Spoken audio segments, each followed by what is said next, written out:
Hello, everyone, and welcome to the stephenkingcast, one man's musings on the works of Stephen King. Each week, I will review one entry in the bibliography of Stephen King and the chronological order of publication. And with this episode, I continue my review of Stephen King's 1990 collection of novellas, Four Past Midnight. Last week, I reviewed The Langoliers along with the ABC TV miniseries The Langoliers as well. Today's episode will be dedicated to second novella in the collection of Four Past Midnight. And if you are just tuning into this particular episode, I began my review of Four Past Midnight with the review of The Langoliers. All of the episodes will be published around the same time because I don't want to spend too long in our time reviewing one particular work. So after this, I'm going to jump right into the review of Secret Window, the adaptation on Secret Window, Secret Garden, and then move on to The Library Policeman and then Sundog. But when it comes to this particular novella, Secret Window, Secret Garden, this is something that was in my head for a long time because when I thought about starting the Stephen King cast back in August of 2014, I weighed the pros and cons, right? And the pros included the knowledge that I would be rereading the Dark Tower series again, this time not as an eager fanboy with my expectations set a little too high and just not calibrated the right way, and because I didn't really know how to read critically yet. So this time I would have a critical lens, which would be great. I would have the joy of discovering new perspectives into books and short stories. And so those are some of the pros. Then I thought of the cons. I immediately thought of rereading Secret Window, Secret Garden. And then having to watch the movie. Now, I've only read Secret Window, Secret Garden once, when I was a kid, so I acknowledged heading into this that I might have simply been too young to have picked up any nuance. And maybe I was negatively biased from the movie, which I'd seen only once, and later on as an adult, but I was old enough to have picked up on any nuance. Not that there really was much of any, as far as I remember. And all I remember from that movie was that I was bored to tears, and Johnny Depp made baby noises at the end. So I wasn't really looking to rereading this. How did the reread go? Well, his introductory note on the text presents a wonderful thesis on the secret window through which writers must peer and what happens when the window breaks. So even before getting into the reading of this, it was making me come around and go into it with an open mind. So before I get any further, let me get to the Wikipedia entry so that I have a basis for my analysis. Mort Rainey is a successful novelist in Maine. One day, he's confronted by a man from Mississippi named John Shooter, who claims Mort plagiarized the story he wrote. Mort denies ever plagiarizing anything. Shooter leaves, but not before leaving his manuscript, Secret Window, Secret Garden. Mort notices that Shooter left without the story. He drops it in the trash can. When Mort's housemaid recovers the manuscript, thinking it belongs to Mort, he finally reads Shooter's story, discovering that it's almost identical to his short story, Sowing Season. The two differ, but very slightly. They share the same plot elements. The only differences are the title, the character's name, the diction, and the ending. Mort becomes disturbed by these findings. Shooter returns a few days later. Having learned that Sowing Season was published 2 years before Shooter claimed to have written Secret Window, Secret Garden, Mort confronts Shooter with this information. An enraged Shooter accuses Mort of lying and demands proof, giving Mort 3 days to show him his published story. Overnight, he kills Mort's cat and burns down the house of Mort's ex-wife, which contained the magazine issue with Sowing Season when Sowing Season was published. Mort orders a new copy of the magazine. He also asks his caretaker, Craig Carstairs, to tail Shooter and to talk to a man named Tom Greenleaf, who drove past Mort and Shooter. Shooter, angry that Mort has involved other people in their business, kills both men and plants evidence framing Mort for the murders. Upon receiving the magazines and returning home, Mort finds that Sowing Season has been removed. Mort realizes that John Shooter is really his own split personality. Tom had not seen Shooter while driving by. He saw Mort by himself. Mort realizes he burned down his own home, killed his own cat, and murdered 2 people. He blacks out. 15 minutes later, he awakens, only to hear what he believes to be Shooter pulling into his driveway. at the time that they had arranged to meet. Desperate for any sign of his own sanity, he rushes outside only to find his ex-wife Amy. Devastated, he loses control of his body and his mind to Shooter. Amy discovers that Mort has gone insane, having written the word Shooter all over the house. She goes to Mort's study where Shooter attempts to kill her in an ambush. She manages to escape. Shooter, chasing Amy outside, is shot by her insurance agent. Mort becomes himself again, addresses Amy, and dies. Later, Amy and Ted Milner, a man she had an affair with before divorcing Mort, discusses her ex-husband's motive. She insists that Mort had become two people, one of them a character so vivid it became real.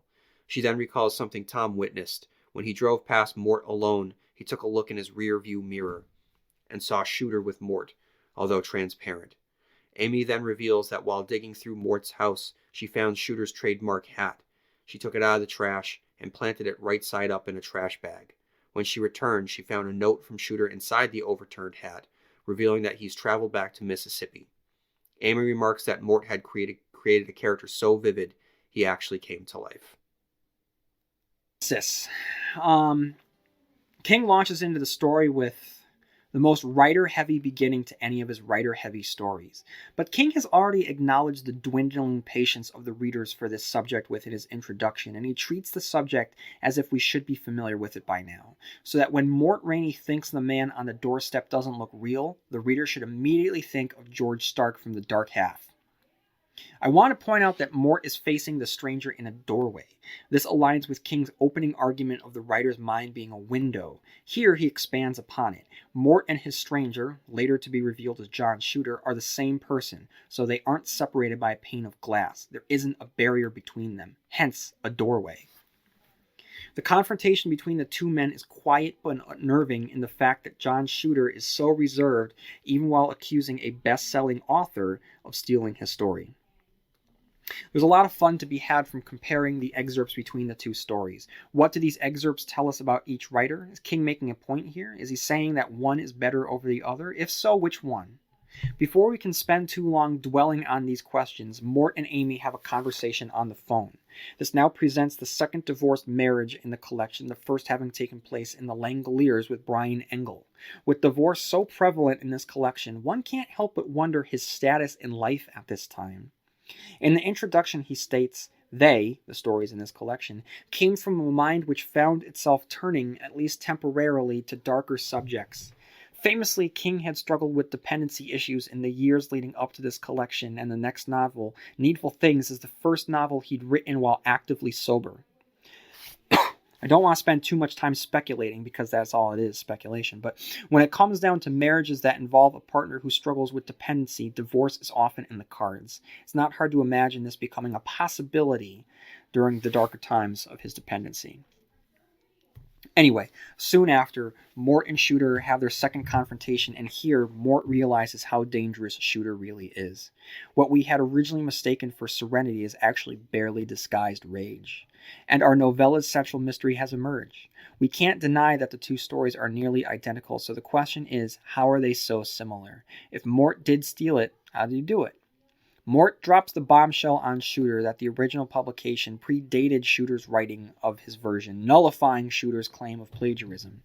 Shooter gives Mort 3 days to get his hands on the original publication, and then King presents his second mystery. Shooter reveals there's another reason, the real reason, he came to Mort. King then teases the real horrors that are yet to come. He ups the ante with a threatening note from Shooter and the murder of Bump, Mort's cat, who was running on borrowed time, really. As soon as Bump was introduced, you knew that he was going to die. And immediately after, Mort discovers that someone had burned their house to the ground, and it's here that Mort does not follow through with logic of any sort.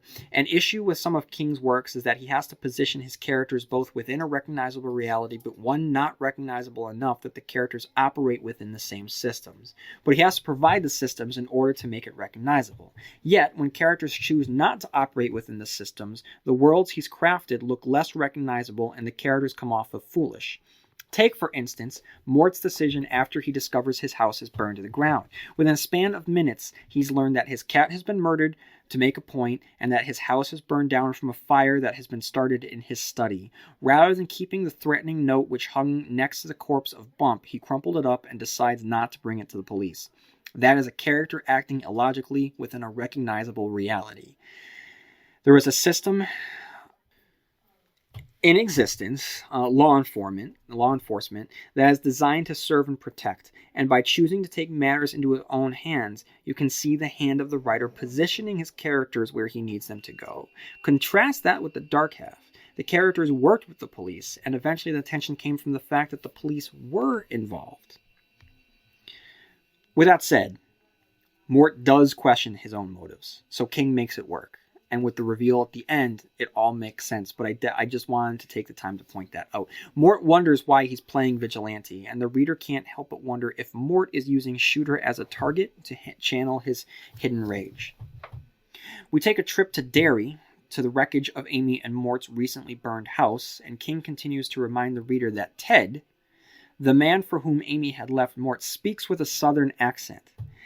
It's something that grows and grows on Mort's patience, and the reader links the character of Ted and Shooter together, both men speaking with southern accents. Both men have burst into Mort's life, taking something in both cases. Ted takes his marriage, and at least that's how Mort sees it, and Shooter has taken ownership of his story. King complicates matters more when Ted reveals that he comes from a place called Shooter's Knob, Tennessee. At this point, King, who had already established that part of Mort's memory are foggy, continues to smudge the glass of the secret window, if you will.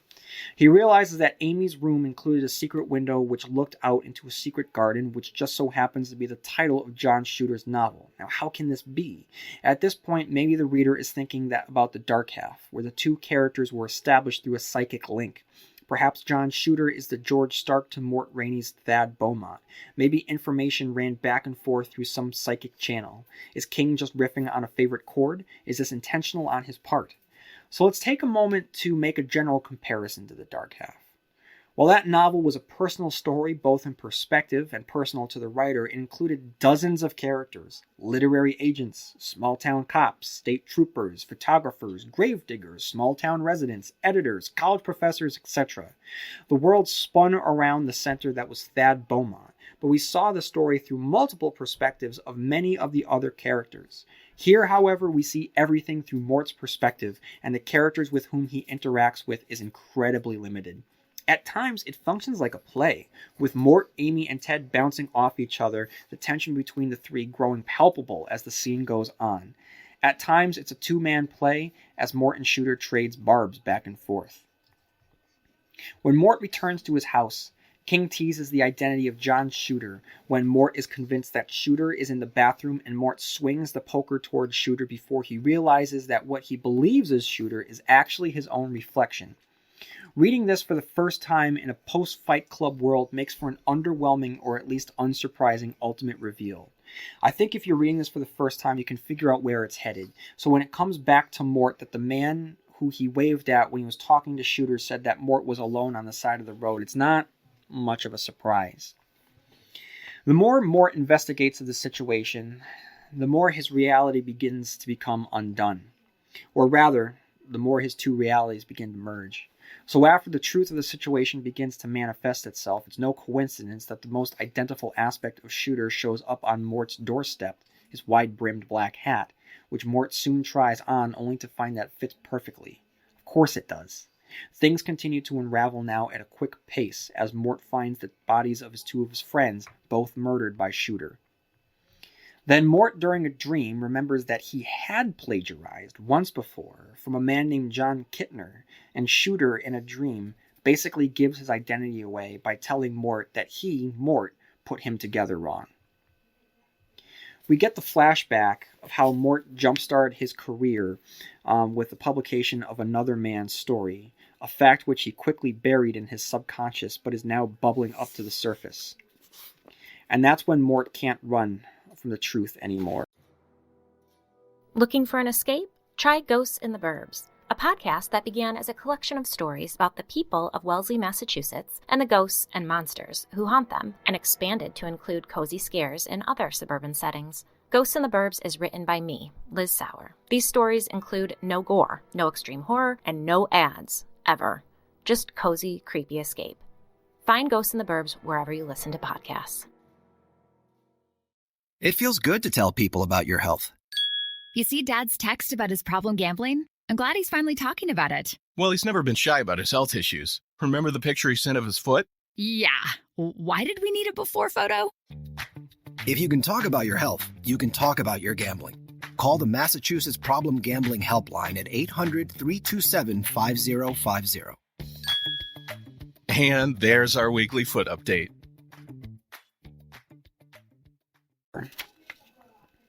No, Mort, that doesn't make sense. Would you like to do something that does make sense? Call the police then. That makes sense. Call the police and tell them to come down and lock you up. Tell them to do it fast before you can do any more damage. Tell them to do it before you can kill anybody else. So he's starting to accept the fact that things are getting crazy. And it's all laid out on page 364. You killed 2 men, the little voice whispered. You killed Tom because he knew you were alone that day, and you killed Greg so he wouldn't find out for sure. If you had just killed Tom, Greg wouldn't have called the police, and you didn't want that. You couldn't have that. Not until this horrible story you've been telling is all finished. You were so sore when you got... You were so sore when you got up yesterday, so stiff and sore. But it wasn't just from breaking in the bathroom door and trashing the shower stall, was it? You were a lot busier than that. You had Tom and Greg to take care of, and you were right about how the vehicles got moved, but you were the one who called Sonny Trotz and pretended to be Tom. A man who just got into town from Mississippi wouldn't know Sonny was a little deaf, but you would. You killed them, Mort. You killed those men.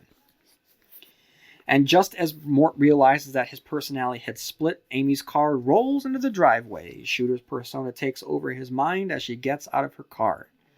The perspective switches from Mort to Amy, which signifies the death of the Mort persona. Now that Shooter is the dominant personality, he has become the monster in a Stephen King book in which Amy now stars. There's a harrowing scene in which Shooter attempts to murder Amy, but is shot and killed. Amy's saved. King then presents an epilogue where he makes it clear that though this novella might have appeared to be a psychological thriller, it's actually firmly within the realm of the supernatural, as it's revealed that Tom, when driving past Mort, as Mort believed he was talking to Shooter, looked in the rearview mirror and saw that Mort was talking to a ghost. King had seeded this scene earlier when it was stated that Tom sounded funny when talking about this moment and was described as confused. Reading this for the first time, you assume it's because he realized that Mort was talking to himself, that there wasn't another man. Now it's clear is that he was talking confused about it because he did see something. He just wasn't sure what he saw. And lastly, Amy recounts seeing Shooter's hat in the house and how she took it to the trash. When returning to the house, she discovered the hat again with a note from Shooter apologizing, which provides a great little kicker of an ending. Very, very Twilight Zone. It should be noted that while this isn't a pure sequel to The Dark Half, it in some ways functions as a thematic sequel to The Dark Half. If we follow the trajectory of our characters from The Dark Half ended with the insinuation that the events of the novel were too much of a strain on Thad and Liz's relationship. So it doesn't come as a surprise when it's revealed that Mort and his wife, Abby, are divorced. And within the story itself, there should be no surprise that these characters are divorced. I mean, the first of Mort's stories that we get a glimpse of is about a man murdering and burying his wife. Then, the next story that comes into play is about a man catching his wife cheating. The third story, one brought to Mort by Shooter, is a recreation of the first story, again about killing a wife. And then to confuse things, Shooter's story is somehow inspired by the secret window, secret garden of Amy's view from a room where she liked to write herself. It also includes the villain of the piece demanding that the main character writes a story under the villain's name. So, I mean, you definitely see some Dark Half stuff there. Now, all in all, Secret Window, Secret Garden was a lot of fun. It was a lot better than I remember it being, and I wonder how the movie is going to hold up upon rewatch. I thought the novella the second time around was tense. It was a paranoid mystery thriller that played off King's previous musings on writings and writers, specifically the Dark Half, like I mentioned. And though he didn't need to wrap it up in a supernatural bow, the supernatural twist ending is a wonderful little touch. It ties into the larger themes of Four Past Midnight because this is a man whose present is haunted by the ghost of his past. Though the novel doesn't deal with time the way that the Langoliers had, time is something that's still present within the story, specifically missing time. There are large chunks of time where Mort ceases to be Mort and Shooter takes over, which is enough of a justification to include within this novella in the collection.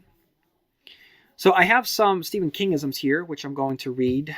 The first of which does take place on page 237 of the